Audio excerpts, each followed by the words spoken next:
heal as a team, we're going to crumble. Inch by inch, play by play, till we're finished. We're in hell right now, gentlemen, believe me. And we can stay here, get the shit kicked out of us, or we can fight our way back into the light. We can climb out of hell. 1 inch at a time. You know, when you get old in life, things get taken from you. I mean, that's part of life. But you only learn that when you start losing stuff. You find out life's this game of inches. So is football. Because in either game, life or football, the margin for error is so small. I mean, 1/2 a step too late or too early, and you don't quite make it. 1/2 second too slow, too fast, you don't quite catch it. The inches we need are everywhere around us. They're in every break of the game, every minute, every second. On this team, we fight for that inch. On this team, we tear ourselves and everyone else around us to pieces for that inch. We claw our fingernails for that inch. Because we know when we add up all those inches, that's going to make the fucking difference between winning and losing. Between living and dying. I'll tell you this, in any fight, it's the guy who's willing to die who's going to win that inch. And I know if I'm going to have any life anymore, it's because I'm still willing to fight and die for that inch. Because that's what living is. There's 6 inches in front of your face. Now I can't make you do it. You got to look at the guy next to you. Look into his eyes. Now I think you're going to see a guy who will go that inch with you. You're going to see a guy who will sacrifice himself for this team because he knows when it comes down to it, you're going to do the same for him. That's a team, gentlemen. And either we heal now as a team, or we will die as individuals. Ideas are bulletproof. And we're finding out exactly how bulletproof they are. Every day, standing up to tyranny worldwide, people are getting tired of it and saying, enough is enough. Welcome to the show, ladies and gentlemen. It is September 30th, 2011. This is Down the Rabbit Hole, and I'm your host, Popeye from FederalJack.com. Today, I am joined by my good friend, researcher, professor, and all-around nice guy, Jim Fetzer. Jim, say hello to the audience.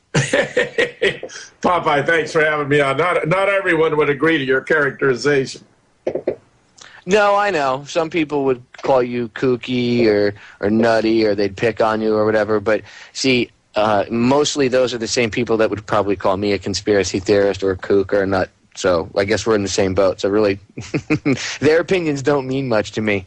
I mean, well, there seem to be a lot of how do I characterize them out there who still believe in the official account of 9/11 or want to defeat those of us who are doing our best to expose. Morons. Yeah, morons is how I would. Morons. That's what I would label them. Fair enough. Speaking of morons, you were on the BBC network recently, and I think was it a radio show? Was it a radio show or was it video? Worldwide Live. Worldwide Live. Yeah, Jim sent me the MP3, and it was first of all, they were rude. I mean, the Brits can be even. Well, I mean, they have a way of being rude about them. And I don't want to say that the producer, he was a nice guy when he spoke to you on the phone because I heard you coming in and out. But the way the guests, they left the microphones unmuted.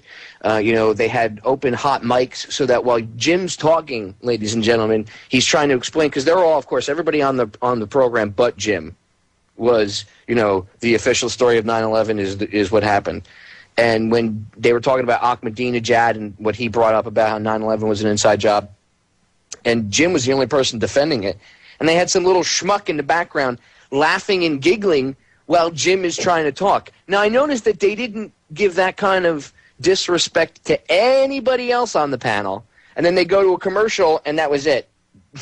They got rid of you, Jim. Because you were... I think the thing was an arranged event, but it didn't go quite according to Hoyle. I mean, the hostess, Philippa Thomas, had actually called me in the morning, and we had talked. I'd explained to her my views about all this, so she actually knew enough to know where I was coming from. So I think I was the token representative from the 9/11 Truth Movement. Are you going to play the clip at some point, Popeye? I mean, then we could talk about it with greater, understanding. Yeah, I'm not going to play the whole thing, but what I'll do is when we come back in the second segment, I'm going to play the end, especially the part where you were talking, and I'm going to let the listeners hear for themselves how you were talking, and this little punk is snickering while you're trying to talk. And then, he comes on with this aura of he's better than you and that you're some bumbling idiot, wherever, that doesn't know what he's talking about. And that, well, the whole thing actually, yeah, the whole thing in its totality is pretty interesting because they begin by this assistant to the host or the producer telling me that it's a very informal program, very conversational, and that if I have a point I want to make, I shouldn't hesitate to go ahead and make it. I heard that. He did say that. He said that do not hesitate to interrupt them. Don't feel you have to wait for them to ask you anything. But actually, Popeye, when I got on, I mean, it appeared to me that Philippa Thomas, who was the hostess, actually was rather formal and liked to delegate, certain blocks of time to each of her guests. I think there were 4 of us on that first part. There was a professor from Boston University. There was some professor from Iran. There was this guy, Richard, you're talking about, who was in New York, who was identified as someone who blogs on, politics and foreign affairs. And then there was me. And what's really remarkable about it, actually, Popeye, is that I got out so many important parts. I mean, this was live, so they couldn't edit it. And it was worldwide. So, really, I got out a lot of important points about the towers. I mean, the first point I made was why, the president of Iran is right and his critics are wrong, and that anyone can tell the government's been lying about 9/11 if they just look at videos of the destruction of the Twin Towers, because according to the official account, it was done by gravity, and gravity is a downward force, a unidirectional downward force. But yet the buildings are blowing up in every direction, which is a consequence of explosives. So what they're seeing is something that could not be done by gravity, but had to have been done by explosives. And anyone can just look and tell, therefore, on that basis alone, that the government's been lying to us. I mean, that was probably the most important point I made. That would require that physics and science weren't altered on that one. And one day only, I may add, because since then, I haven't seen insurance companies or anybody be worried about building code. I mean, if this were really the case where buildings could come down the way they did and where steel can get turned into microparticulate matter that can float through the air like dust, okay, well then I guess we need to go look over all of our building codes everywhere, all over the world, not just in the U.S., but all over the world, because apparently a simple room and contents fire. Okay, yes, there was jet fuel, but most of the jet fuel burned up. Okay, so what was left? There might have been some jet fuel maybe inside the a couple of the floors itself, but most of the stuff that was burning after a while, because that jet fuel would have burned off rather quickly. So what was burning, what was left, was room and contents. So that's what a firefighter, in the firefighting industry would be known as a room and contents fire. And that is not, I can tell you from 6 years of firefighting, that's not enough. There's nowhere near enough energy or physical force, or even, it just doesn't make sense. It just does not make sense at all. When you put it to science, it doesn't make any sense, Jim. Well, even NIST studied 236 samples of the steel, Popeye, and determined that 233 had not been exposed to temperatures above 500 degrees Fahrenheit, which is a temperature of an ordinary office fire, and the other 3 not above 1,200 degrees. Well, Underwriter's Laboratory had certified the steel to 2,000 degrees Fahrenheit for 3 to 4 hours without any damage. So the fires were not burning hot enough. And in the South Tower, they only burned for about an hour, and in the North, about an hour and a half. So you're right. Yeah, well, see, that's the key point right there. You're going to get cut off by the break. You're going to get cut off by the break, Jim, so hang on. But that's the key point, listeners. The second tower fell before the first tower, and the first tower was hit first. So if fire would have weakened the steel, the first tower should have gone down first. Think about that. We're going to the break. We'll be right back. Now I realize that Uncle Sam was not befriending me. He was only using me to be friends with the enemy. A presidential terrorist. Ain't that a contradiction? I guess it goes to show the truth is stranger than fiction. But they don't even show the truth.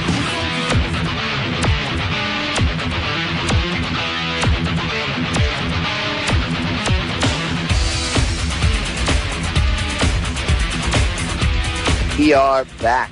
We're hanging out with Jim Fetzer today, September 30th, 2011. Jim just got railroaded, as I would call it. I'm going to put the video, I got to render it, but I'm going to put a video, a quick little video with the full interview up on my full-length channel on YouTube. The answer to 1984 is, all one word, the answer to 1984 is. And you'll be able to hear the entire interview, and I'm not going to edit it. I'm going to put up the entire MP3 with or the entire video with the MP3 that Jim sent me, so you can hear what they said to Jim beforehand and afterwards. Because like Jim said, you hear them say, "Jim, feel free to jump in whenever you want." And then after Jim's dropping truth bombs for like 30 minutes, they go to a commercial break, and Jim's sitting there, and all of a sudden the producer comes up and he's like, Jim, thank you so much for coming on. And Jim's like, "It's over? That's it? Like, we're done?" And the guy's like, yeah, we're taking it in a different direction. Yeah. But you know, okay. Popeye, during that 30 minutes, I got in so many important points. I mean, not only about how you can look at the videos and tell the government's been lying, because it's blowing apart from the top down, which requires explosives. It's not simply dropping to the ground, as in the case of gravity. I also explained there were those explosions in the sub-basements, 14 and 17 seconds prior to the reverberations from the alleged plane strikes. I pointed out that Flight 11 and 77 weren't even scheduled to fly that day, and that the other two, according to FAA registration data, were still in the air 4 years later, and that Elias Davidson had shown the government's never been able to prove any of the hijackers were aboard any of the planes, and David Ray Griffin that all the phone calls from those flights were faked. And I also, those were Osama bin Laden. I explained how this whole thing was phony, how Osama bin Laden denied he had anything to do with it, and that it was contrary to the tenets of Islam. Dropping too much truth and you info jam them. I mean, when you guys hear the interview, Jim really was just dropping truth bombs left and right. And as I was listening to it, I was snickering because I'm thinking to myself, the producer from the BBC must have been screaming in that chick's ear. I know. Shut him up! Shut him up! I know. And I was snickering listening to it. I mean, it was the only good thing that I knew that they were freaking out, and that's why they were treating you like crap. I mean, as your friend, I get a little pissed off because I don't like people. I don't like it. First of all, I just think it's disrespectful. I mean, even if you weren't my friend, Jim, it's disrespectful to treat any researcher or anybody you bring on your show like. I would love to have somebody, I'm trying to get a couple debates going with people that don't agree with anything about the truth movement at all. Yeah. Some of them just don't come on. Most of them don't want to come on. They don't want to debate. It's always the same thing. Oh, you'll attack me. No, I wouldn't. I would be ultimately professional. I would put the BBC to shame because look how they treated you. I mean, open mics, letting other people snicker at you. That's not the way you're supposed to do things. But they do that. You got to look at You got to look at it the other way around. The BBC is part of the operation to keep the truth from the American people. I mean, having me on, I think they would probably conclude had been a blunder because I got so much out there in that little time. So that, I think in a way I was snookering them. I mean, the fact that they let this guy giggle didn't bother me. I mean, it was slightly disconcerting, and I agree you could construe no, I know it didn't bother you. You just kept going on, and I mean, you handled yourself really well. But the fact is, they allow you, and then after, when people listen to it, I know someone's going to say, well, Popeye, Jim was going, pff, pff. Yeah, after he was getting laughed at, and this guy was trying to refute him, yeah, and I'm going to tell you what, Jim was polite about it. I would have torn this guy a new ass right on the BBC. They would have hung up on me. I would have, right on the BBC, you would have heard me start going off on him. Okay, well, it's a tricky Jim thing. Was professionalism. I wouldn't have been so polite about it. Yeah. Well, it's tricky because, you want to maintain your poise and get across as much as you can get across in however much time they allow you. I mean, I wasn't at all surprised that they didn't bring me back for the second segment. I mean, the surprising part was that I was on for the first. Yeah, but when the guy comes on at the end, and I'll play it in a little bit because we got 2 hours, guys. So yeah, I'll be able to play it for you. But it's funny because you're all quiet and you're like, hello, and he's like, hey, Jim, hey, yeah, okay, thanks, thanks for coming on, and you're like, that's it? Are we done? And you can kind of hear in your voice that you kind of half expected them. Yeah, I was surprised to just give you a click and hang up on you.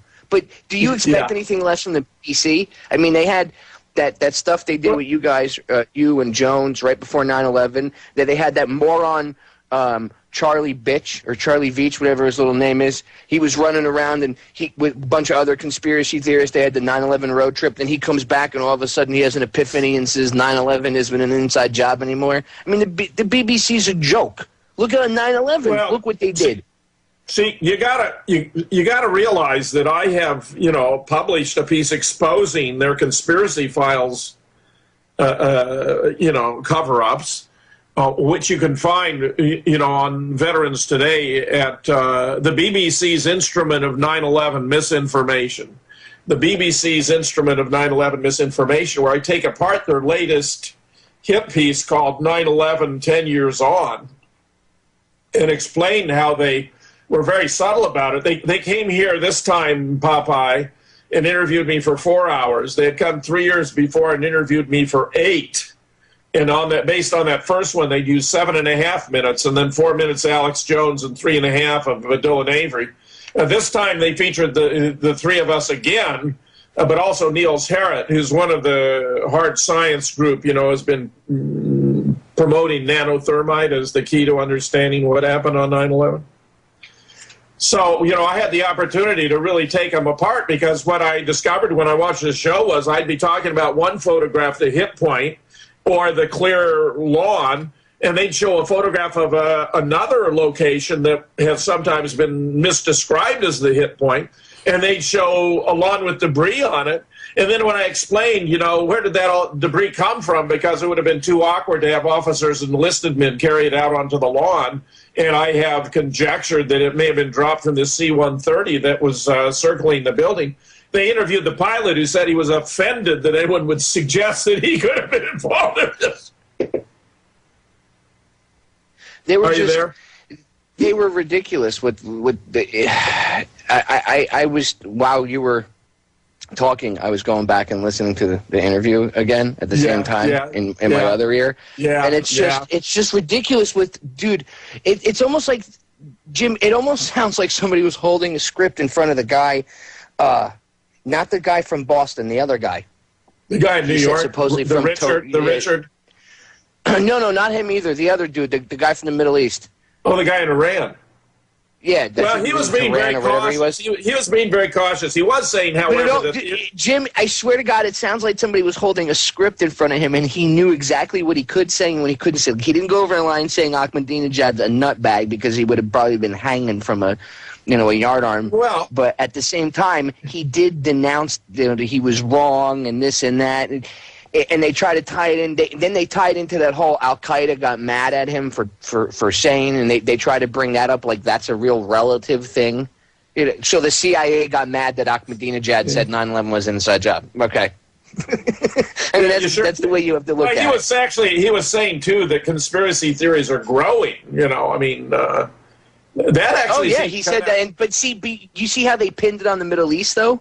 You see how they try to make it sound like it's conspiracy theories. You know, they abound in the Middle East. Like they emanate only from the Middle East. You know, like it's Arabs that are going, yeah, the Federal Reserve's bad, America. You guys should wake up. Yeah, because they knew about the Federal Reserve, people. Right. It's all BS. Propaganda bullcrap. We're going to break. We'll be right back. They killed my entire family, murdered and tortured, raped and pillaged. I was only 5 and I was the only surviving witness. My entire village burned to the ground. He wore a serpent in his crown. Happily committed murder with a frown and an army.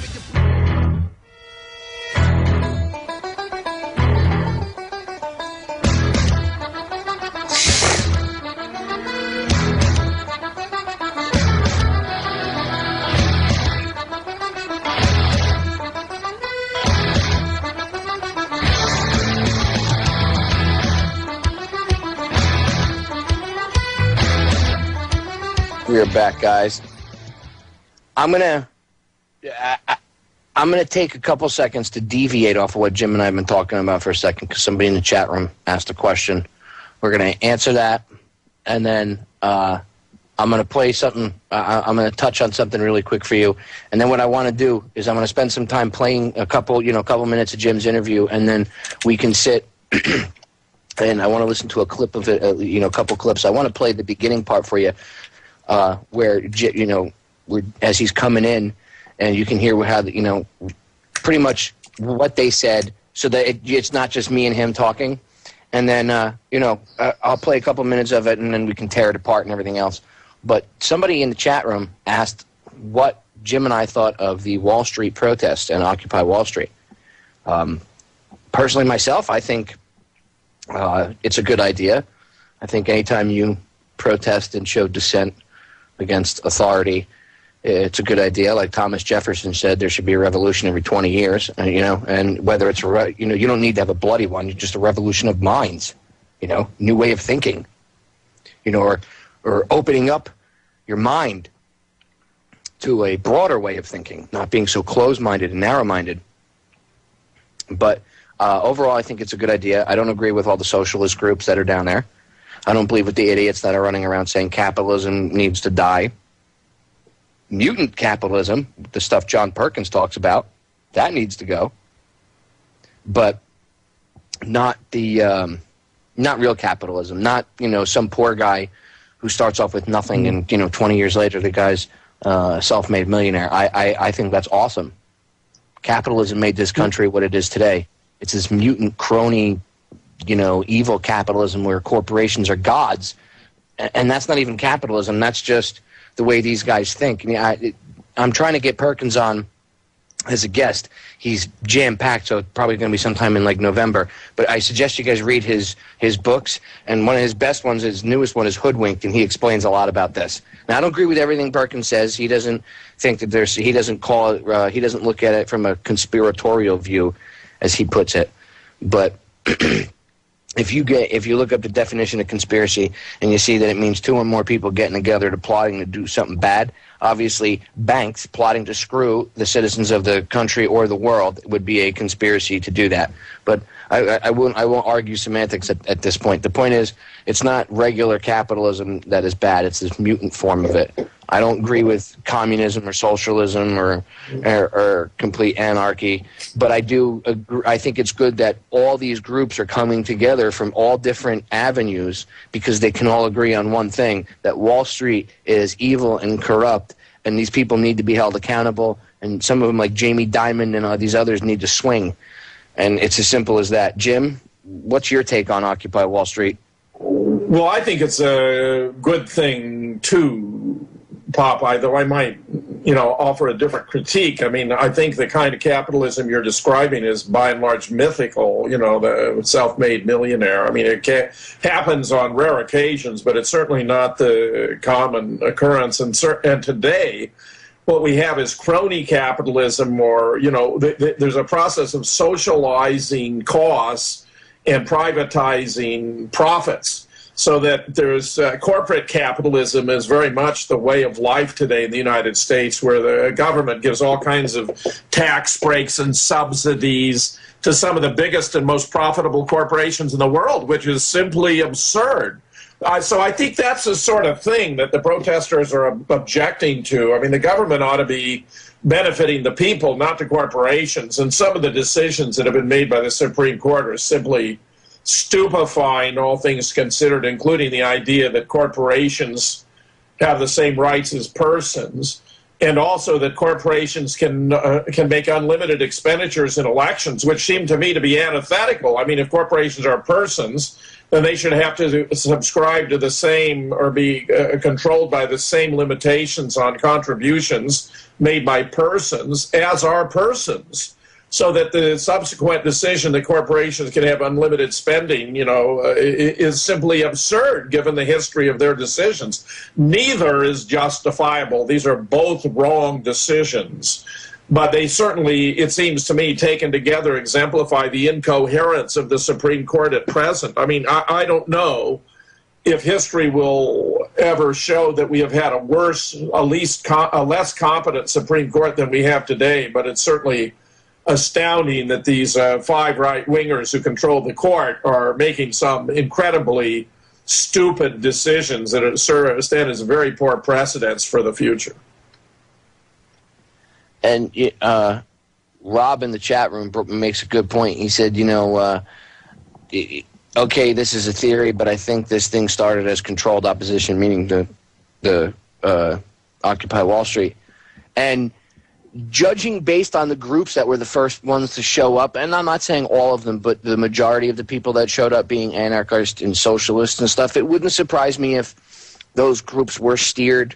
I mean, I would say that at probably 50% of the people 50% of the quote-unquote resistance, no matter what it is across the board, is probably co-opted or infiltrated. Well, you got to realize there's so much corruption on Wall Street, I mean, and the bailouts were so devastating to the American people, and the middle class is being gutted. I think anyone who's down there taking a principled stand, against these monsters who really are heartless, brutal, and greedy. Greed is their middle name, Popeye. These people are greedy from the top of their heads to the bottom of their feet. I mean, these are really, by and large, contemptible people who exploit their power to benefit themselves by making themselves even more rich. I mean, I've said it before. These are the kind of people, Jim, that would climb over their dying mother to F their sister. Yeah, well. That's exactly the type of people they are. They wouldn't think twice about hitting you. I don't think they're so much driven by sex as they are by money. It's just money and power. No, but I mean, what I mean is, it's a that's the kind of it's an old school statement. It's like, but what I mean by it, just in case the listeners aren't sure, what I mean by it is that's the type of attitude these people have. They don't care. I mean, they think twice about doing something to you. I mean, look how they act. There's video of them. There's a restaurant right around the corner from Wall Street. And as the protesters were going by, and the only people that, go pretty much that can afford to go in this restaurant, obviously, are, well-to-do people, and most of them are, a lot of people from Wall Street and stuff. Well, apparently they were out in the balconies, and they started, drinking glasses of champagne and, laughing and pointing and taking pictures of the protesters as they were going by. And people took video of it. And you can see these are all well-to-do people that have money, Sure. And they don't care. It's amazing the disconnect. And then when you try to tell people stuff about 9/11, these people wouldn't do that to us. Are you kidding? Look how they treat protesters walking by. They drink champagne and laugh at them and take photos and point at them with their and take photos with their cell phones and look at the stupid, petty, cheap, poor protester. Drink your champagne. I mean, that's the kind of attitude these people have. They really don't care about us. So, yeah, they would kill 3,000 of our own citizens to start some, crap somewhere else in another part of the world. To start. Well, if you take a good look at some of these people, like Dick Cheney, who may be the most evil person to occupy a high position in American history, and Donald Rumsfeld, who's a close second, and Paul Wolfowitz, and Donald Fife, and Richard Pearl, and General Richard Myers, who just seems to me to be as squishy as a sponge and be willing to do anything for everybody just to no backbone at all. And then you get, charlatans like Rudy Giuliani and Larry Silverstein, and then they're friends in the Mossad. I mean, this is there's a lot going on here. I must mention a couple pieces I've recently published on Veterans Today. One is entitled Peeling the 9/11 Onion, Layers of Plots Within Plots, where I and an expert on covert ops by the name of Preston James go through the multiple layers of patsies that have been trotted out, beginning with the Palestinians, believe it or not. While the Twin Towers were still smoking, an image of Palestinians rejoicing was flashed on the screen. And that had to have been planned in advance because it wasn't current event. The Palestinians were speechless like the rest of the world. It was dragged out of the archives to create the impression they were taking pleasure in our... wagging the dog. They do that kind of stuff in Libya, too. They were playing footage from an Indian soccer match or whatever, and there's like a couple thousand fans, and they all have Indian flags, and they were like, "Oh, look, it's live from Tripoli on the BBC of all places." So it doesn't surprise me at all. We're gonna get cut off by the break. We'll be right back. Listeners, stay tuned. 3 minutes.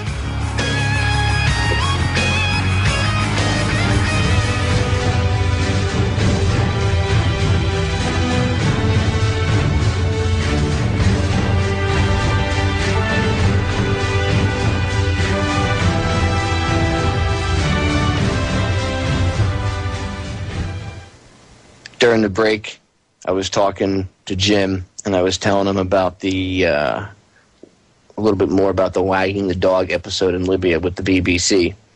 And it just goes to show you, I mean, they get caught lying time and time again. And I was telling him about ITV.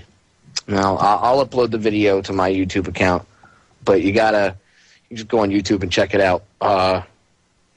I don't remember the name. Just put BBC uses video game footage in the search, and I'm sure it'll pop right up. ITV was doing this report. I think it was the 26th, like 4 days ago. They aired this episode, six-part special, rather, about Gaddafi and how he's a bad guy and all this other crap. Of course, trying to propaganda, push it into people's heads, justify $2.7 billion. You heard me correctly, $2.7 billion. That's just the UK's take. That's just what they spent in Libya so far in the past 6-7 months. $2.7 billion. So now they have to justify to the slaves why they're raping them for $2.7 billion. So they're playing the Gaddafi stuff. And they're trying to connect Gaddafi to the IRA and the IRA attack on a helicopter of some sort. So they show what they claim to be 8mm footage from the IRA, and it's from a video game. And the guy on YouTube shows the clip where they're playing that it's we're being, this is their 8mm footage from the IRA itself and blah blah blah blah blah, and they used it as a training video and all this other propaganda crap. Okay, and then he goes through that, and then he shows you from the video game the whole clip that they took 2 sections of and edited them together to make this little quote-unquote 8mm film. But he shows you, and you see it's a video game, and you're like, oh, my God. I mean, that's how lazy they are, Jim. First they report Building 7 falling. And arrogant. Yeah, well, completely. They report Building 7 falling before it's supposed to go down, or before it did go down, rather. Right. Then, in the years since, the BBC constantly gets caught.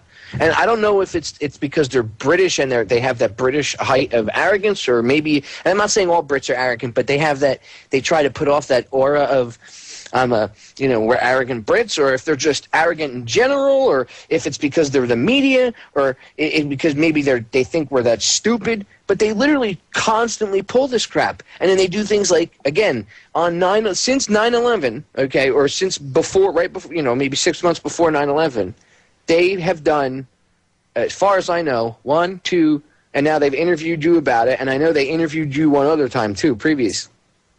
Before, not only video, but another audio interview. So that's 4 interviews, 4 specials touching on 9/11, and that we'll say in the past, at least that I know of, in the past 6 months, and 3 of them, they keep calling you. And this whole thing with the interview, and I'll play, we're going to play clips from it next hour, and then Jim and I can tear it apart. But you can hear, it was a setup. It was a complete and total setup with you. They jumped all over you. And they had 3 guests that obviously are going to toe the party line and laugh and giggle. And by the way, when people laugh and giggle, that's a Pavlovian response. I don't get mad. I feel sorry for people like that because they're that brain dead. Because Pavlov's dogs were taught that if you rang a bell, they would. It ended up that they would drool every time Pavlov rang the bell because he used to feed them when he would ring a bell, and it got to the point where he rang the bell and their brain automatically correlated the bell with food, and they started to salivate. Well, that's what they've done to the populace, okay? And they've done it with many different objects and items, and that's why there's marketing, and that's why there's TV programming. They're not called. You might call it a TV show, but in the industry, it's called programming. And, they don't consider themselves to be entertainers. They call themselves culture creators. Think about that for a second. They call themselves culture creators. Do you realize what they're saying? That they create the culture. Duh. People are going to be, well, Popeye, of course they do. They're the music. What? Huh? Of course they do. They're the music industry. They're musicians. They're entertainers. They don't create the culture. They're supposed to mimic real life. They're supposed to emulate us and want to be us. It's not supposed to be the other way around. Things have gotten completely, twisted. And white is black and black is white. Right, Jim? Yes. I'm sorry to say we're in an Orwellian era, no doubt about it. With all the years that you've, researched, I guess you could say, in the conspiracy realm, do you see, your personal opinion, what do you think of this mass awakening that's going on? Does it give you, hope and faith that we are going to beat this? Because that's how I feel. I see people waking up every day. But from your opinion, you've been in the game a long, long time. Back when you started and you started researching stuff, barely anybody was awake, correct? Well, there's a lot to that, Popeye. I began doing, really serious scientific research on JFK in 1992, collaborating with some of the best qualified individuals to ever study the case, including a world authority on the human brain who was also an expert on wound ballistics, and a PhD in physics who was also an MD and board certified in radiation oncology, which is a treatment of cancer using X-ray therapy. So he was an expert on the interpretation of X-rays, and several others, too. And, we began taking apart the cover-up of JFK, discovered the autopsy X-rays had been altered to conceal this massive blowout to the back of the head, another to implant a 6.5 metallic slice to implicate this obscure World War II weapon that was going to be used to frame Oswald. That the Zapruder film had been massively edited to conceal, for example, the limo stop when the driver brought the presidential limousine to a halt to make sure Jack would be killed, during which he was shot twice in the head. Once from behind, he fell forward. Jack eased him up, was looking him right in the face when he was hitting the right temple with a frangible or exploding bullet that blew his brains out to the left rear with such force that they hit a motorcycle patrolman named Bobby Hargis, who thought he himself had been shot. But we didn't have, the internet wasn't as big. I think the internet's making a huge difference, Popeye, in programs like this. The alternative media, I think there's very little respect left, at least among the younger generation, for traditional media. The newspapers and television networks just aren't cutting it. So if you want to learn what's going on in the world, you have to get on the internet. You have to be selective, have you get around and compare different sources to figure out what's going on. But a lot of people are doing it. And I do think you're right that an awful lot of people are waking up that we were scammed on 9/11, that it was an inside job, that it was a staged event in order to promote a political agenda involving oil, Israel, and ideology. Yeah, people need to wake up. And when I say wake up, even people that know 9/11 was an inside job, they need to kind of wake up too, because I'm tired of hearing people like to assume that for some reason it's got to always be very, even in the truth movement, it's got to be very easy and simple. It's got to, people can't you know, there's a lot of people that can't comprehend how vast 9/11 had to have been to be pulled off, because it was obviously something that wasn't planned over the course of 6 months or even a year. I mean, this thing had to have been planned over years. Yeah. I mean, there had to be foundation work laid so that this stuff would even work to begin with. So this plot has to go back a long time, and I'm not saying 50 years or any of that crap, but I would say at least 5 to 10 years in the making. I mean, and I'm serious when I say that. Yeah, I think that's a reasonable estimate. I mean, the idea of creating a war on terror that was going to involve what Joshua Blakeney has referred to as the Lukenitization of the Middle East, or worldview about the Middle East. I mean, Benjamin Netanyahu published a collection of essays in 1986 entitled "Terrorism: How the West Can Win," in which he was basically laying out the idea of, the conversion of the Middle East into a bunch of little statelets instead of these larger Arab states, so that there would be no political force that could compete with Israel's domination of the Middle East. I mean, that's really what's been going on here. And some of this other stuff seems to be opportunistic. I mean, the attack on Libya just stuns me. It doesn't make any sense at all. The Libyan people were very, very well off. They had the highest standard of living in Africa. Gaddafi was sharing oil revenues with them, sending them to college, national health care system that we don't have. Not anymore. That's gone. Interesting. You know what the first two things that the rebels created while they were still fighting Gaddafi? Well, the first was a central bank. Yeah, a central bank and then an oil company. Yeah, but no, that's pretty bizarre. We're not there for the gold or for the oil. No. Well, Popeye, my impression is a lot of the statements made about, the victory by the rebels are exaggerations and propaganda, and that fierce fighting is going on, and it's not obvious that NATO's going to be able to defeat them. Oh, they're forced to admit now, Jim, that the rebels are getting their rear ends handed to them. One of their top commanders, their field commander, he just got blown up yesterday by one of Gaddafi's rockets. NATO has no business being there, and it's disgusting that we're even there. I have no. It's disgusting that we're there. I don't feel bad when any of these rebel Al Qaeda scumbags get killed either. Maybe the innocent young kids of Libya that get swept up, but not the Al Qaeda morons. I don't feel bad for them anyway. We're going to break. Stay tuned. We got another hour with Jim Fetzer. We'll be right back.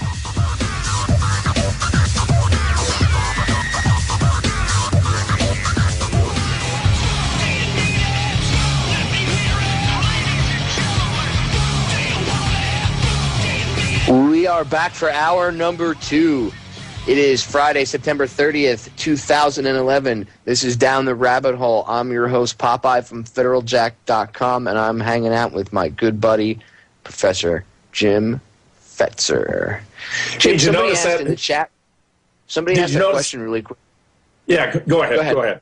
No, go ahead. I was going to say, did you notice how the BBC, referred to the others as professor? She knew I was a retired professor, but she referred to me as an author and the founder of Scholars for 9/11 Truth. She never mentioned, She didn't bother to mention that you were a college professor. Don't bother to mention that at all. Yeah, well, I think that was part of the way they were arranging it, to align the forces who were going to debunk 9/11 truth, and I was the. Well, it's little subtleties that they do. It's like it's not so much taking swipes at you, but they're building up the other people, whereas they're starting you off on a lower level. Or at least they're trying to. That's the message they're trying to convey through the way they speak. Right. And because it was radio, she has to use descriptive words because it's not video. So they can't flash a picture of you with if your hair was at sometimes they find bad pictures of people online and stuff and they use them. They can't do that. So she had to use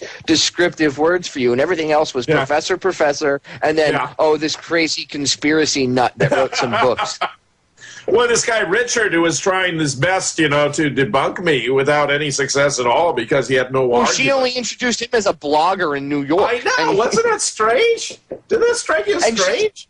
they're looking at you like you're some moron, but at the same token, they're like, well, blogger from New York. They didn't. I don't even recall if she mentioned his website. She might have, but I don't remember hearing it. I don't think so. And she tried going to him the first time. He wasn't even there. And then they bring him in, and it was just some quote unquote blogger from New York. That's blah blah blah blah blah blah blah. Jim Fetzer's crazy. You had a question from the chat room you wanted to squeeze in edgewise?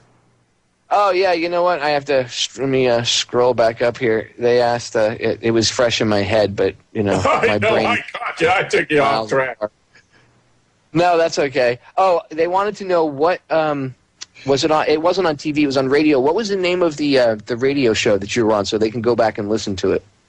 Well, I mean, you guys can listen to the whole thing. I said I'm going to upload it to YouTube, but they wanted to know what the name of the radio was anyway. The name of it was program. BBC. It was a BBC worldwide conversational program. I think the program usually runs a couple hours, but they only had me featured during the first segment, the first half hour. But it's something. It may be part of the BBC World Service because they had a member also who interviewed me, Max Pearson. Had interviewed me before, and so far as I can tell, they killed that interview. He claimed it was broadcast, but when I wrote him and asked him for links to where I could find it, he was non-responsive. I think he was just, of course, trying to pacify me so I would realize, which I already had realized, that they hadn't broadcasted. Well, you're what'd you call yourself? You said they look at you like you're the nutty professor.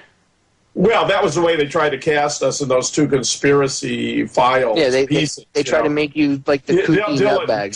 Dylan's the obnoxious kid, and Alex Jones is the messianic professor. Preacher, and I'm the kooky professor. I mean, that's the stereotype they're trying to play.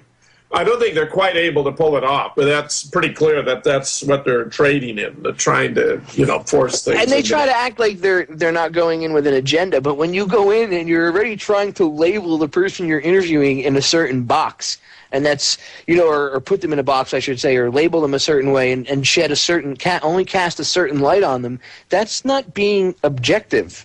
Yeah. Let the interview speak for itself. If you came out as a screwball, then fine. Fetzer comes out as a screwball. Popeye, I know how they could.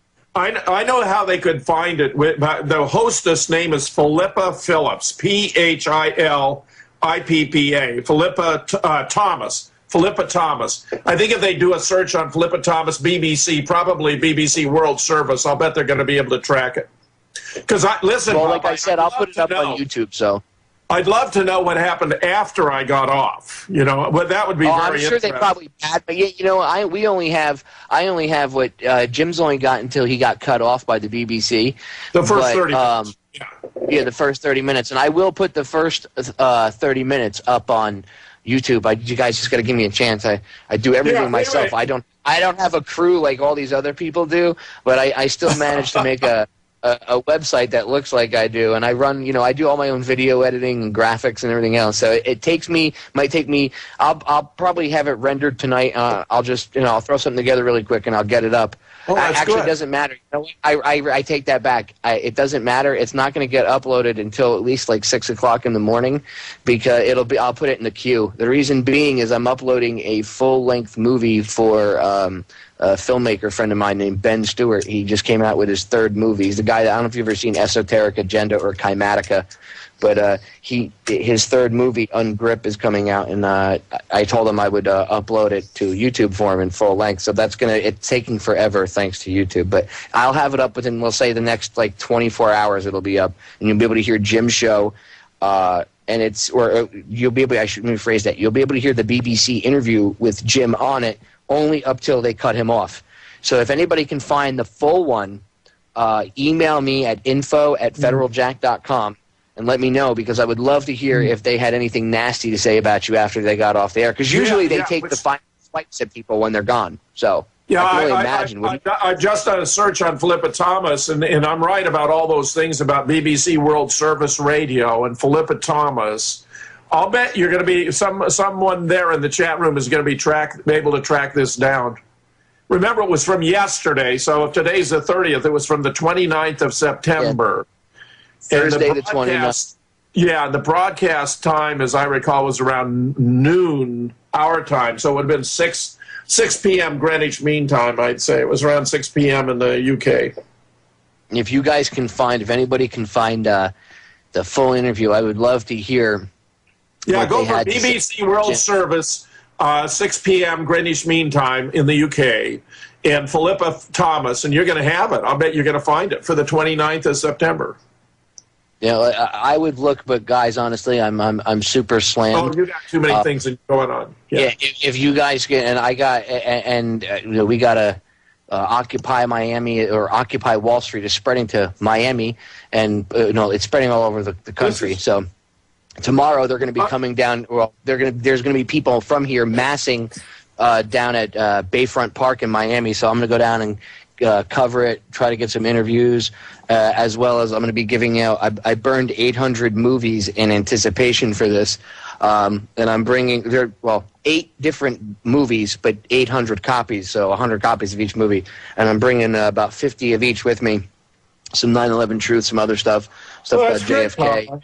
That's real good. Well, some of these people are, a lot of them might not be awake to everything. And, this is what we did, with the End the Fed rallies and the Ron Paul stuff. And we woke up a lot of the local Ron Paul groups to 9/11 and stuff down here years ago. So we're going to try to get on top of it tomorrow. Or I should say me. My wife and I are going to be doing it. My wife's my partner in crime tomorrow. She's going to come down and do some of the camera work and some other stuff for me because I need an extra set of hands. So it's great. Yeah, it's spreading. But anyway, if anybody can get, I'll throw up the interview. In fact, actually, you know what? I'll wait. I'll give it like 2 or 3 days.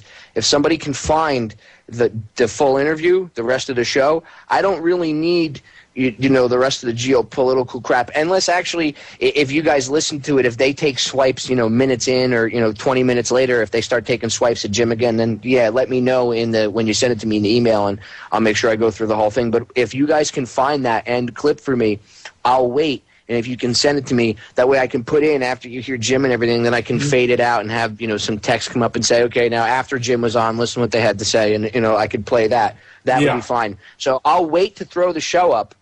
I know you guys want to hear it, but I'll wait to throw the show up. If you guys can find the whole thing, you'll have the whole interview anyway. You'll be helping me out. So play some clips do me a favor.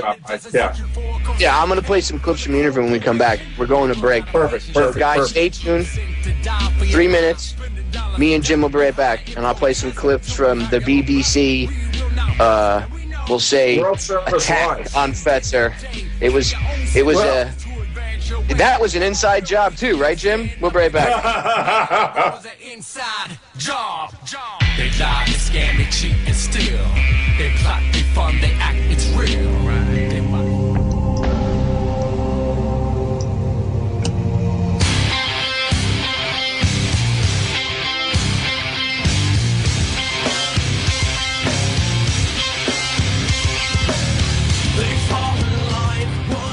We're back, guys. Anybody interested in helping me out? Fight the New World Order, helping, perhaps maybe, helping with Federal Jack. I don't mean, I would ask you guys to fly here and do stuff. I mean, if you guys want to submit articles or whatever, or be like an author or whatever. I have a couple openings, a few. I don't have that many, but if anybody's interested, email me at info@federaljack.com, info@federaljack.com. And, if you have a specialty or you're good at something, include that because, that'll, if you're good at Flash or if you're good at making graphics or whatever, or video or whatever, we all need to kind of create one massive cohesive unit that works together, and we don't need any one head. Nobody has to be in charge, but we can all if you have a website, we can all work together and promote each other. We do this with the Intel Hub and other sites. We all have to kind of work together. So if anybody's interested in kind of becoming part of this larger group, with me, the Intel Hub, BobTuscan.com, other websites, and all kind of working together and backing one another, hit me up, info@federaljack.com. If you guys want to maybe if you feel like, hey, Popeye, I've been a listener for a while. I'd like to make you an intro or something, or what they call a vanity card. That's how I actually got my first vanity card. Never had one, and I used to just do fade-ins and fade-outs of, text, and somebody emailed me and say, hey, man, I made you an intro. I think your website's great. And this is way before I even had a radio show. And they were like, I love your YouTube channel. I love your website. And I made you an intro. And that's how the one that you guys normally see all the time, where with the explosion and it looks like fire and it says Federal Jack, and then you hear the action of the gun go, that was actually made by a listener, So if anybody wants to help out, hit me up, and if you make a cool intro and I end up using it in my videos and stuff, I'll send you some free DVDs, whatever copies of whatever I happen to have laying around. Somebody in the chat room, by the way, I didn't get a chance to see who it was, but I saw that they threw it up. The link to Philippa Thomas's, I think it's a WordPress blog or whatever it was. So that might lead you to the interview with Jim. I'm sure you probably have to go through BBC itself too. You might want to try BBC. What did you say it was? BBC World? Is that where it was, Jim? BBC World or BBC One or whatever? Was there a certain channel it was on? Because I know they have a couple different versions over there. Uh-oh. I think we lost Jim. Let me see if I can get him back on here. I didn't even realize that we had lost Mr. Fetzer. Or I should say Professor Fetzer. Let me see if we got him back. Hopefully they didn't drop a J-dam on his house or something. Take poor Fetzer out. That would suck. But, I'll get the interview up. If you guys, I'll wait a couple days if you guys can email me that. If by, like, Sunday I don't have it, I'll throw the whole interview up. It's just a 30-minute interview. But you can hear that... They totally hosed them. I mean, if it wasn't him, they probably would have brought somebody else in, but I think they just keep Jim on speed dial over at the BBC, and they pretty much just, they have the three guys pretty much reading from the script. Of course, it was, it was bin Laden, it was the 9/11, the 19 hijackers, and it couldn't be anybody else, and these are crazy conspiracy theories, and Ahmadinejad is a nut. In fact, one of the things they talked about was they were talking about Ahmadinejad and how Al-Qaeda came out in, I think it was Inspire magazine, and they said, stop being a conspiracy theorist, don't be a moron, Ahmadinejad, blah, blah, blah, stop feeding we did it. And it reminded me of this clip from The Onion that they had back in, I found it on YouTube. It's from 2008, and I swear to God, I'm gonna play this. It's like a 2-minute clip, and Jim's back with us, by the way, guys. But I'm gonna play this 2-minute clip so everybody can hear it. And now think, you can go back and I'll find the link for the ABC article. But think about this. They said that they want, Al-Qaeda wants Ahmadinejad to stop saying 9/11 was an inside job, right? Got to stop saying 9/11 was an inside job. Now, I'm going to play the Onion clip, and I want you to go read the ABC article afterwards, and it's like they took the script right at it. Yeah. All right. Jim, I'm going to play the Onion clip that I told you about. I'm going to play it for the listeners. Here, guys, listen. Go ahead. Yeah, do it. That's great. The destruction of the World Trade Center was not the work of terrorists, but was in fact perpetrated by the U.S. government. With us, the much-maligned book's author, William Gerard. Most of the mainstream media, they're just too afraid to even have me on, so thank you. Also joining us is Omar Al-Farouk of Al-Qaeda. He's an outspoken critic of what he calls Gerard's 9/11 conspiracy theories. Yes, Michael, I assure you that is all this book is complete nonsense. Mr. Gerard, how did you arrive at the conclusions in your book? Where are the facts? Well, through here? Scientific examination of ground zero. For example, the melted core. I mean, that was definitely evidence that there were thermite bombs that were used to bring down those buildings. I can assure you, we did not use thermite bombs. I did the research myself. It would not have worked. We flew an enormous airplane into a building. Okay, I think it is obvious what caused the building to crumble. Why are you being so close-minded to this, sir? How would you like it if you spent 2 months in a mountain cave, sleeping on rocks, planning something really special, only to have someone take the credit away from you. Say, oh, no, you don't deserve the credit for it. Open up their minds. Mr. Gerard, why in the world would the U.S. government want to stage this attack on their own soil?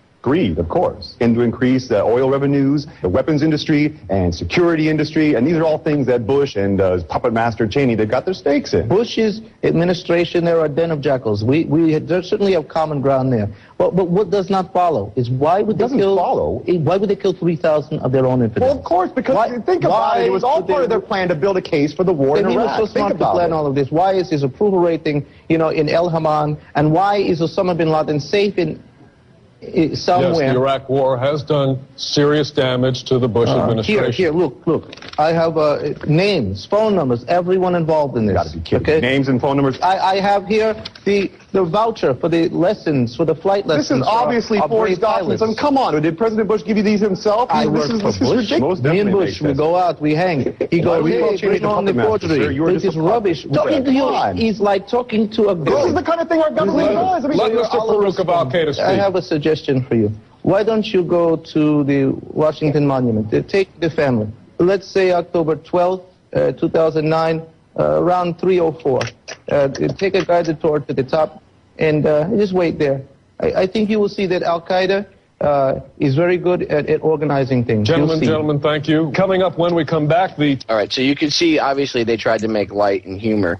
But if you listen to the way the Al-Qaeda guy was, oh, come on, we flew a large plane. I mean, now this, by the way, was, I know The Onion's satirical, but it was kind of almost, it's a clip that does piss me off when I watch it, because the guy that they have made up is kind of a cross between Jim, David Ray Griffin, and then the younger generation of truthers, because he's a younger guy. He's got like a beard with a the whole full beard with the goatee attached and everything, but he's in the same kind of like suit and button-up shirt and everything that but sports jacket, I should say, but like the same like light-colored sport jackets that you would wear, and the same kind of shirts with it's kind of got like a flat rectangular collar, which David Ray Griffin wears. So it's kind of like he's a book author. So it's an attack on all these guys, especially like the scholars for 9/11 Truth and everything. But the absurdity of the, Al-Qaeda saying, oh, blah, blah, blah. That's what this reminded me of. That's what Ahmadinejad getting yelled at by Al-Qaeda reminded me of. So I wanted to play it. We're going to break. We'll be right back.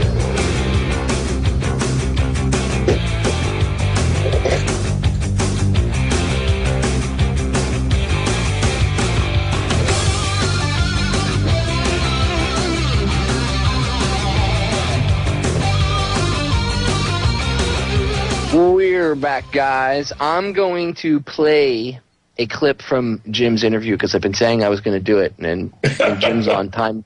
Time just flies by, especially when we're making fun of the people that make fun of us.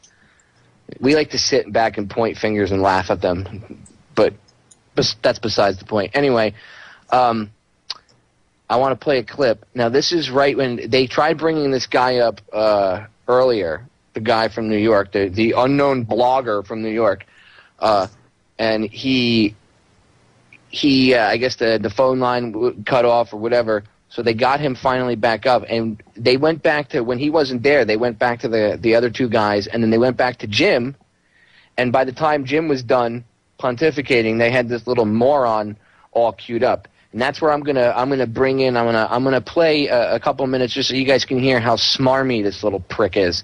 I mean, obviously, if I or most people I know were locked in a room with him, he wouldn't have any teeth. But it's just, I mean, you could just tell that this guy's a smarmy little prick. We'll come to Jesse in New York soon. I feel, Jesse, you may have an alternative point of view. But I know that Professor Nazir has to go very soon. Professor Nazir in Boston, you've talked about Al-Qaeda worrying about decline. And I think, in fact, we have lost your line now. So we're going to go to New York. Jesse, you blog on foreign policy. What do you make of what you've heard? I sort of don't even feel like responding to the gentleman from Wisconsin because his crackpot theories are so bizarre that I would sooner listen to Scarlett Johansson talk about biology or something.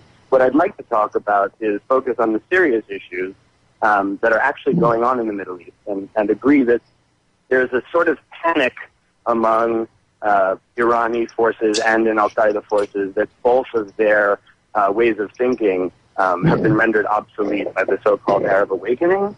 And so in order to take the spotlight and take it away from the movement toward democracy and secular pluralism in the Middle East and put it on an old, familiar, friendly enemy like the United States, I think they're both hoping will help increase their esteem among the people of that region.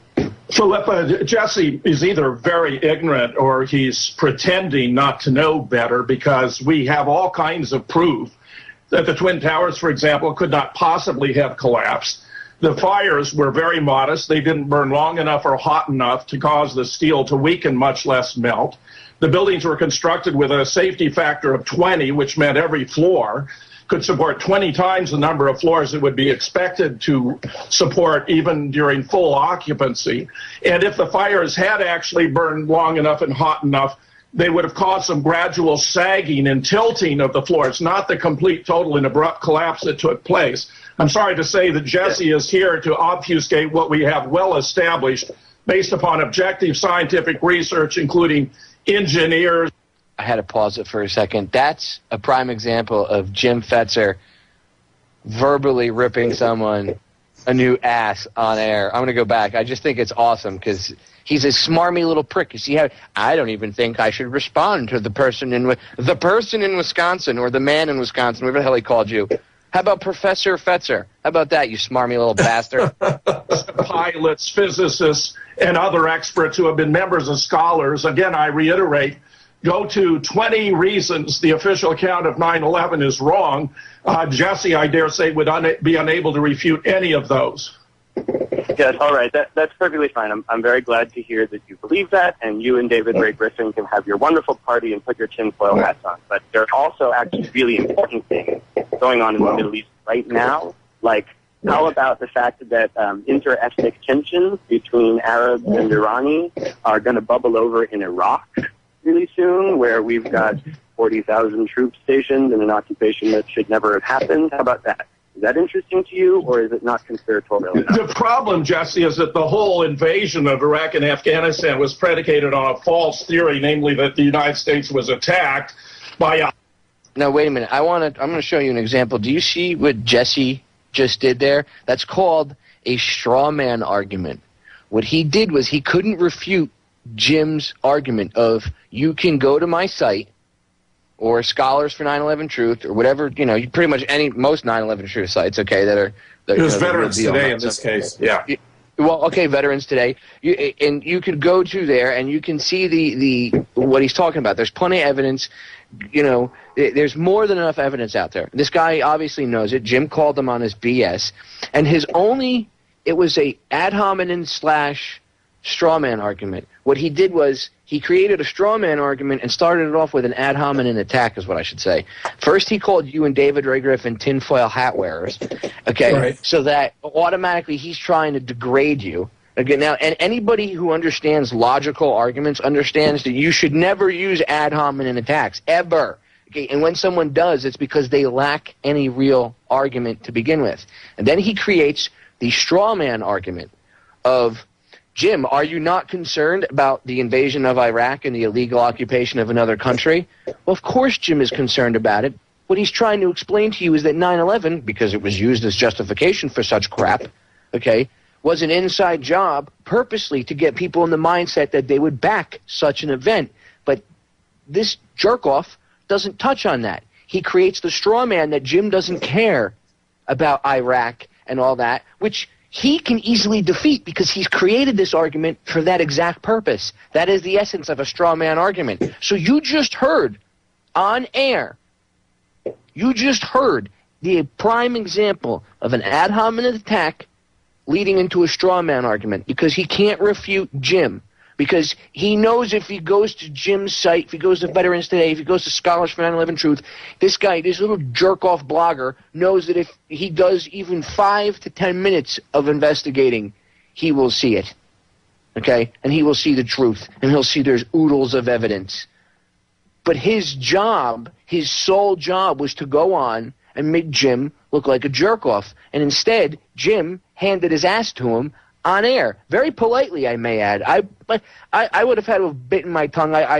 For purposes of putting, Sparky in his place, I probably would have.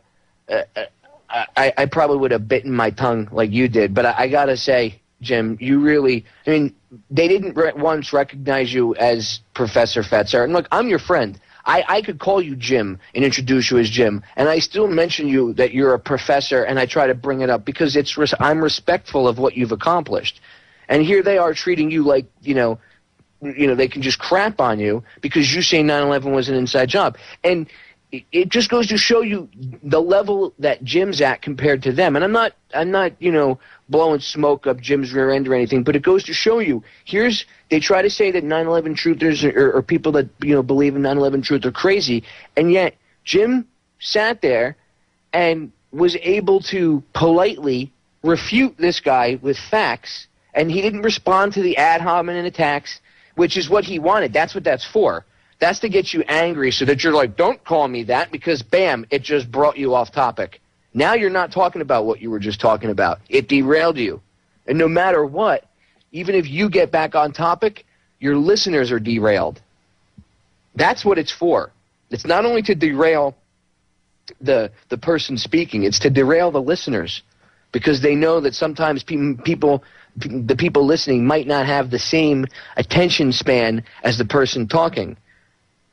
It's all logical fallacies. And see, they understand this. They know what they're doing. Okay? It's not like they don't know what they're doing. They know what they're doing. So you have to know their game too. Okay? It's knowing about the trivium. It's knowing logical fallacies. This is stuff, I'm still learning this stuff myself, but I got to tell you, once I really started to study logical fallacies, Jim, that's when I really started to be able to pick out, holy crap, because now somebody gives me an argument and I tear it apart like I just did. I just tore this little jerk-off's argument and how he treated you. Okay? I can tear someone's entire argument apart and understand, oh my God, I see things, I understand the puzzle better, I see the pieces for what they are. It's the only way that we're going to be able to get past this. And that's why they're dumbing everybody down, That's why they're trying to make everybody stupid, because they don't want people to be able to think like this. They don't want anybody to have any thought outside the box at all. As far, that's what I can see. Maybe, we got about a minute before we go into break, but when you were a professor, let me ask you this really quick. When you were a professor, did you notice that kids were stupider? Or, you're going to have to answer that on the other side of the break, Jim, but I'll let you ponder that during the break. Did you notice that kids were perhaps any dumber at all? When you were trying to teach them maybe, than earlier, maybe years before? We're going to break, guys. We'll be right back.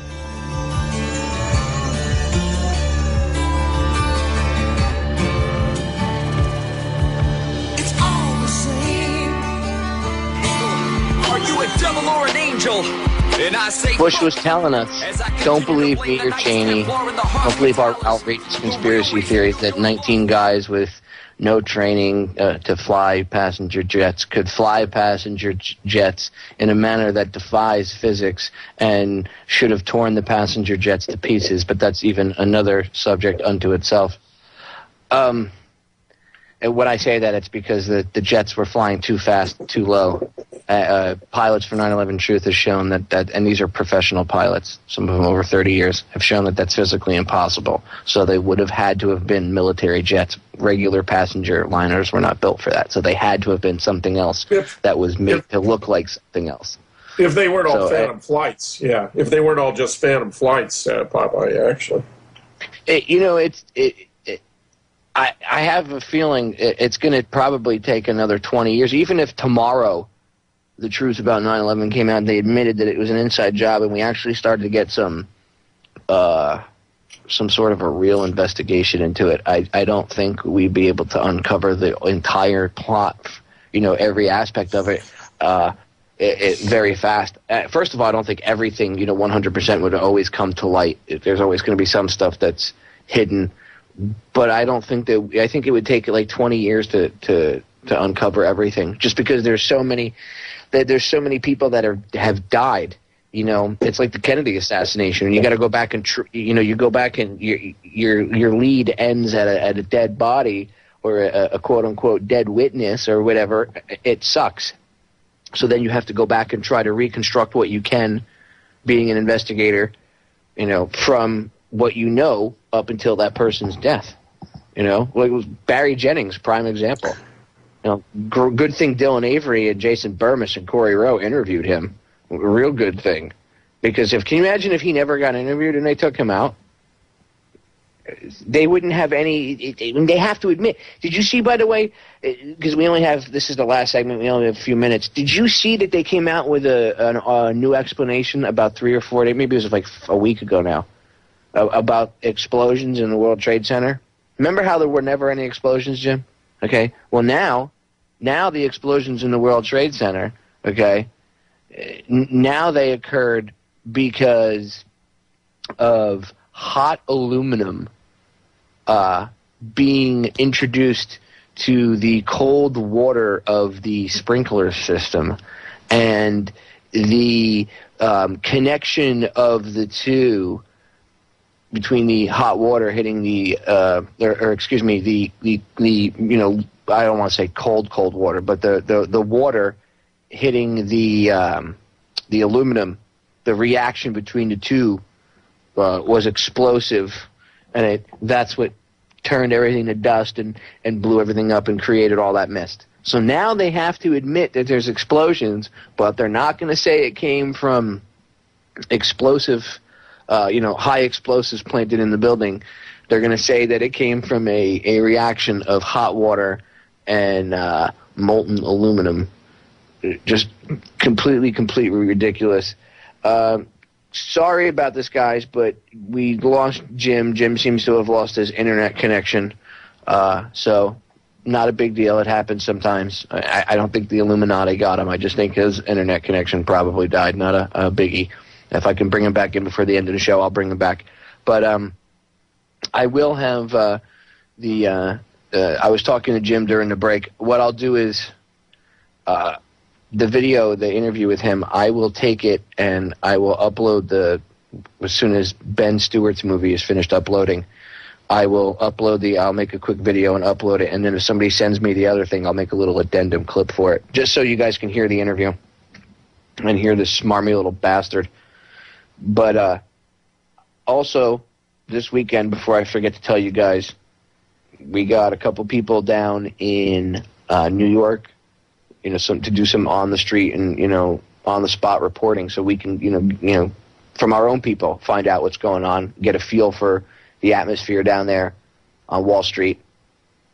So Sunday I'll be hosting JJ's show, and then I'm going to call him, Jules, and our friend Darren. Darren's a radio host over on Blog Talk Radio. You guys have heard him on my show before.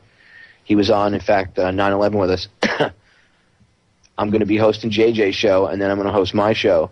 But I'm going to be calling into them during the show and getting updates. Hopefully, maybe we can get some interviews if they can, bump in anybody. Maybe they can interview them, do like a phone interview or whatever. We'll see. But we're also going to have a video streaming box up on Orion. It's up on the front of the website. You can just go right to the main page and see it right there. And whenever they're down there, whenever internet and battery power permits, they're going to do some live streaming video so people can, that way it's not just from one source. We have, a separate source going down there to show you what's going on. I'll have some video up on hopefully Sunday or Monday from the shoots that I do tomorrow. I'm going to go down and see what's going on at Bayfront Park in Miami. See what the deal is. Like I said, I'm going to bring some DVDs with me, but I'm going to go down and try to cover it more as press. I mean, I will give out DVDs when I talk to people and stuff, but I'm going to try to go down and cover it as press so I can get as much footage as possible. But I will be playing the part of activist. But again, I want to try to get as much footage, and if the heavy hand of the law shows up, I would like to be able to get into amongst them, if possible, to get shots from the inside. Who knows? They'd probably look at me because I'm covered in tattoos and be like, "Yeah, right, mace my face," but whatever. Anyway, make sure you pay attention. We'll have the videos up. Make sure you pay attention. Go to Orion tomorrow, and on Sunday, the OrionTalkRadio.com, and you can see the video footage when it's coming up. Again, some of it might be, replays of whatever, but it'll be whatever they shoot.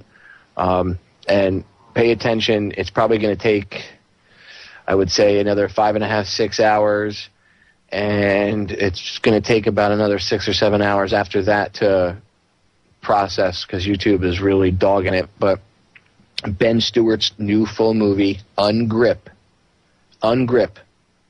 is the title of it. Full length, will be up on my YouTube channel. It's the only place that you guys will be able to see it right now in full length.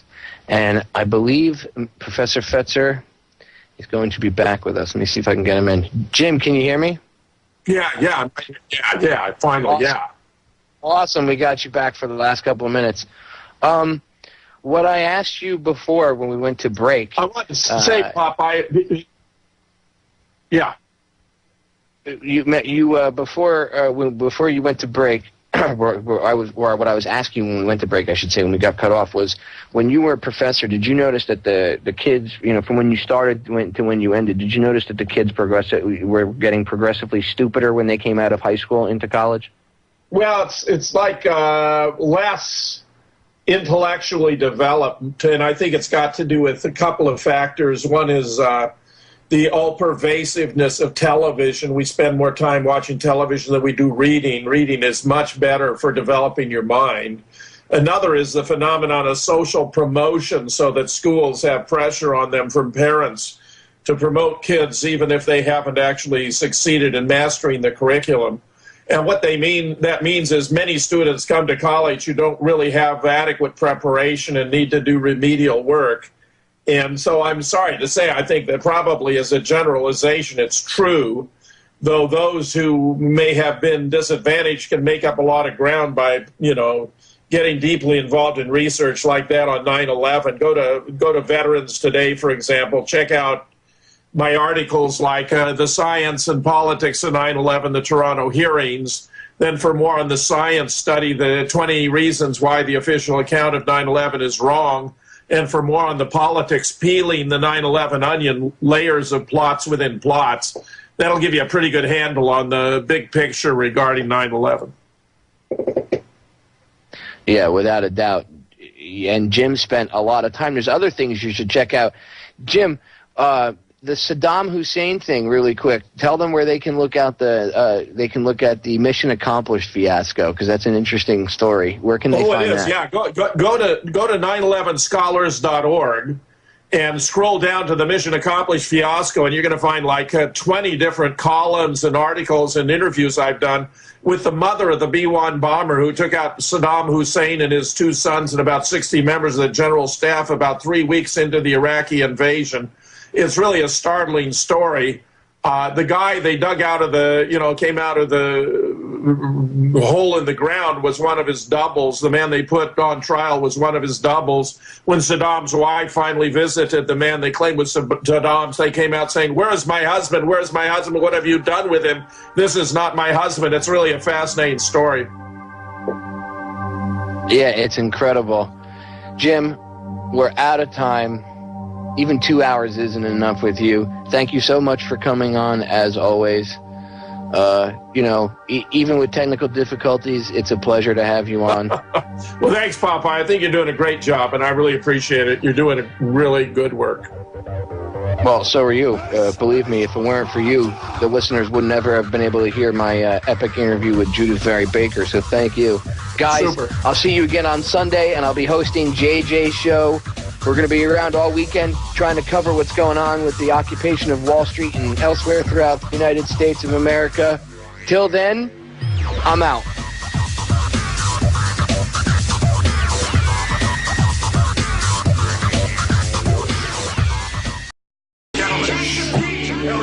And either we here kill. Now, as a team.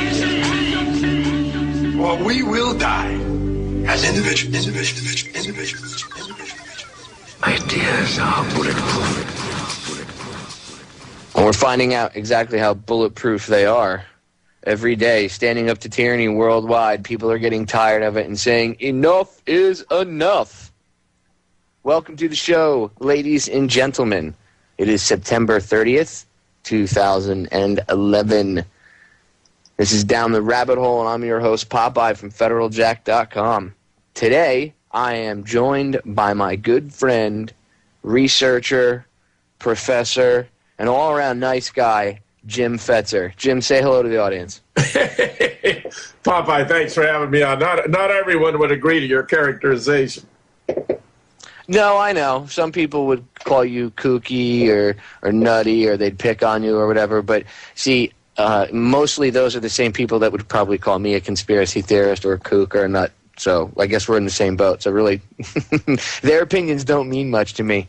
I mean, well, there seem to be a lot of how do I characterize them out there who still believe in the official account of 9/11 or want to defeat those of us who are doing our best to expose morons.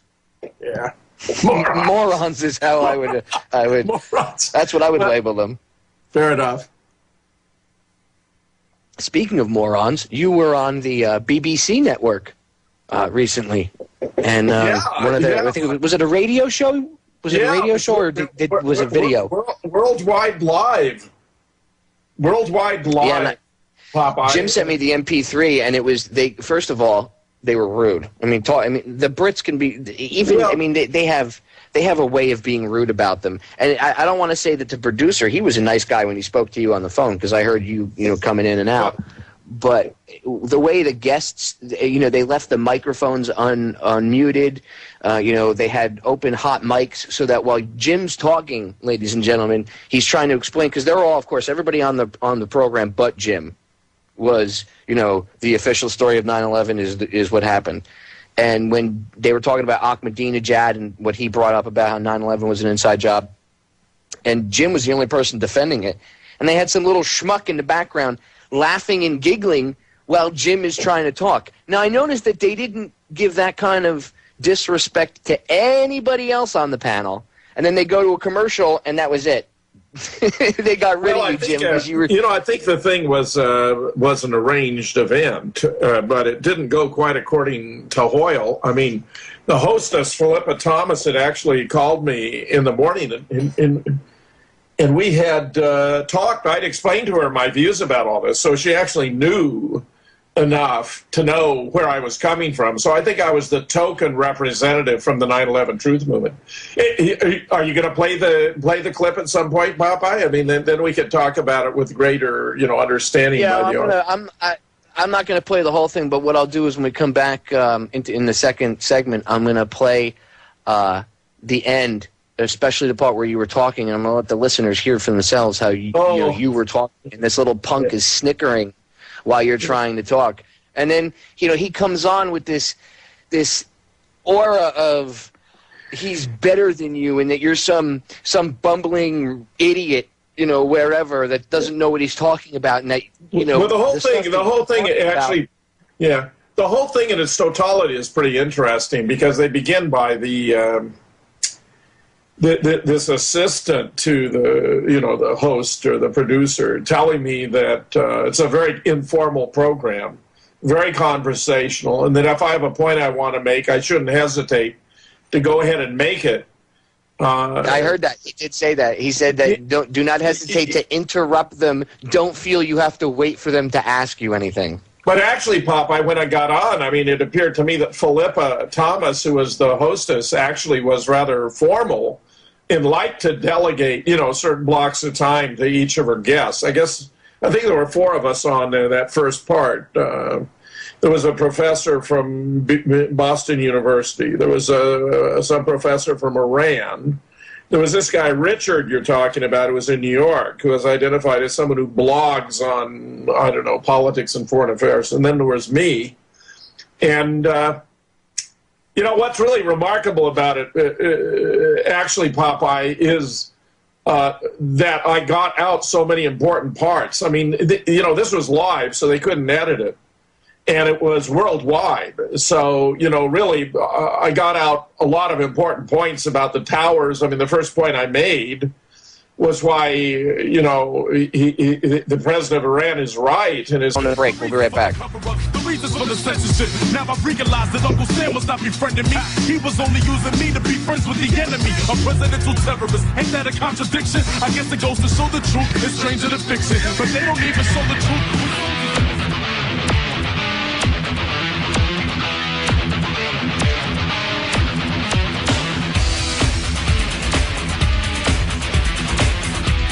We are back. We're hanging out with Jim Fetzer today, September 30th, 2011. Jim just got railroaded, as I would call it. I'm going to put the video, I got to render it, but I'm going to put a video, a quick little video with the full interview up on my full-length channel on YouTube. The answer to 1984 is, all one word, the answer to 1984 is. And you'll be able to hear the entire interview. And I'm not going to edit it. I'm going to put up the entire MP3 with or the entire video with the MP3 that Jim sent me, so you can hear what they said to Jim beforehand and afterwards. Because like Jim said, you hear them say, "Jim, feel free to jump in whenever you want." And then after Jim's dropping truth bombs for like 30 minutes, they go to a commercial break, and Jim's sitting there, and all of a sudden the producer comes up and he's like, Jim, thank you so much for coming on. And Jim's like, "It's over? That's it? Like, we're done?" And the guy's like, yeah, we're taking it in a different direction. Yeah. But okay. Popeye, during that 30 minutes, I got in so many important points. I mean, not only about how you can look at the videos and tell the government's been lying, because it's blowing apart from the top down, which requires explosives. It's not simply dropping to the ground, as in the case of gravity.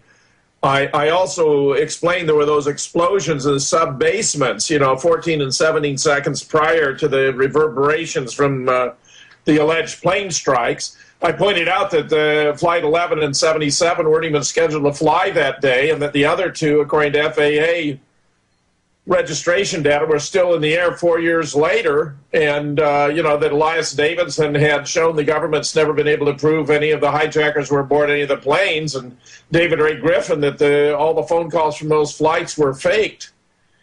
And I also, those were Osama bin Laden. I explained how this whole thing was phony, how Osama bin Laden had denied he had anything to do with it, and that it was contrary to the tenets of Islam.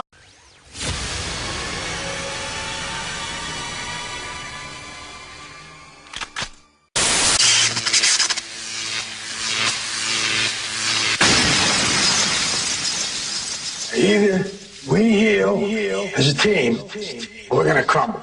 Inch by inch, play by play, till we're finished. We're in hell right now, gentlemen, believe me. And we can stay here, get the shit kicked out of us, or we can fight our way back into the light. We can climb out of hell. 1 inch at a time. When you get old in life, things get taken from you. I mean, that's part of life. But you only learn that when you start losing stuff. You find out life's this game of inches. So is football. Because in either game, life or football, the margin for error is so small. I mean, 1/2 a step too late or too early, and you don't quite make it. 1/2 second too slow, too fast, you don't quite catch it. The inches we need are everywhere around us. They're in every break of the game, every minute, every second. On this team, we fight for that inch. On this team, we tear ourselves and everyone else around us to pieces for that inch. We claw our fingernails for that inch. Because we know when we add up all those inches, that's going to make the fucking difference between winning and losing. Between living and dying. I'll tell you this, in any fight, It's the guy who's willing to die who's going to win that inch. And I know if I'm going to have any life anymore, it's because I'm still willing to fight and die for that inch. Because that's what living is. There's 6 inches in front of your face. Now I can't make you do it. You got to look at the guy next to you. Look into his eyes. Now I think you're going to see a guy who will go that inch with you. You're going to see a guy who will sacrifice himself for this team because he knows when it comes down to it, you're going to do the same for him. That's the team. Critics are wrong and that anyone can tell the government's been lying about 9/11 if they just look at videos of the destruction of the Twin Towers, because according to the official account, it was done by gravity, and gravity is a downward force, a unidirectional downward force. But yet the buildings are blowing up in every direction, which is a consequence of explosives. So what they're seeing is something that could not be done by gravity, but had to have been done by explosives. And anyone can just look and tell, therefore, on that basis alone, that the government's been lying to us. I mean, that was probably the most important point I made. That would require that physics and science weren't altered on that one. And one day only, I may add, because since then, I haven't seen insurance companies or anybody be worried about building code. I mean, if this were really the case where buildings could come down the way they did and turn it where steel can get turned into microparticulate matter that can float through the air like dust, okay, well then I guess we need to go look over all of our building codes everywhere, all over the world, not just in the U.S., but all over the world, because apparently a simple room and contents fire. Okay, yes, there was jet fuel, but most of the jet fuel burned up. Okay, so what was left? There might have been some jet fuel maybe inside the a couple of the floors itself, but most of the stuff that was burning after a while, because that jet fuel would have burned off rather quickly. So what was burning, what was left, was room and contents. That's what a firefighter, in the firefighting industry, would be known as a room and contents fire. And that is not, I can tell you from 6 years of firefighting, that's not enough. There's nowhere near enough energy or physical force, or even, it just doesn't make sense. It just does not make sense at all. When you put it to science, it doesn't make any sense, Jim. Well, even NIST studied 236 samples of the steel, Popeye, and determined that 233 had not been exposed to temperatures above 500 degrees Fahrenheit, which is a temperature of an ordinary office fire, and the other 3 not above 1,200 degrees. Well, Underwriter's Laboratory had certified the steel to 2,000 degrees Fahrenheit for 3 to 4 hours without any damage, so the fires were not burning hot enough. And in the South Tower, they only burned for about an hour, and in the North, about an hour and a half. So you're right. Yeah, well, see, that's the key point right there. You're going to get cut off by the break. You're going to get cut off by the break, Jim, so hang on. But that's the key point, listeners. The second tower fell before the first tower, and the first tower was hit first. So if fire would have weakened the steel, the first tower should have gone down first. Think about that. We're going